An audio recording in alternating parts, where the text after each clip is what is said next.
Psychopaths.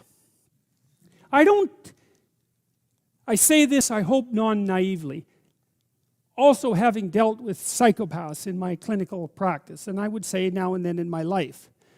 I don't believe in psychopaths. I don't believe that we know enough to say there are people born without conscience.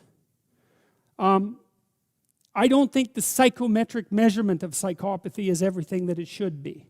I've been trying to model it in the big five domain. I think, now it's complicated because, so I would say a psychopath, a classic psychopath, is likely extroverted, especially assertive, disagreeable, and unconscientious, and maybe extremely low in neuroticism, so you can't frighten them. But, so that's a rare combination because it's extreme on many traits, right?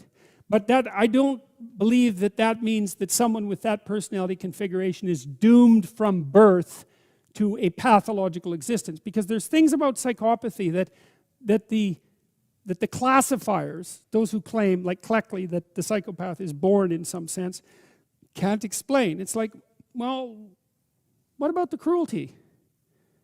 There seems to be a motive there. You know, they're passionless and they lack emotion. Well, why are they cruel then? For entertainment? Well, but then you have to explain the entertainment motivation. Like, there's a failure in some sense with the classic psychopathy theorists to come to grips with the problem of malevolence. It's skirted over, and you can't do that if you're talking about psychopathy. It's like malevolence is the bloody issue here. And so the other issue with the psychopath is that he's irredeemable, right? That's the idea.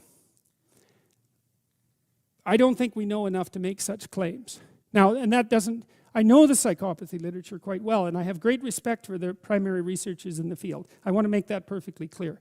But we're talking at a different, we're approaching the problem from a different level of analysis here, something like a spiritual level of analysis. And I don't think that there's an easy translation from the descriptive, psychometric, psychiatric approach to the spiritual level. They don't match. And I'm more likely to say, let's not assume the soul is doomed from birth, right? And I'm loath to think that there are people born irredeemable. Although I do think there are irredeemable people. You know, the death penalty issue is interesting in that regard, you know, because I've read a lot about really terrible people. And I've also read a lot about what really terrible people said about themselves. And many of them wished for the death penalty.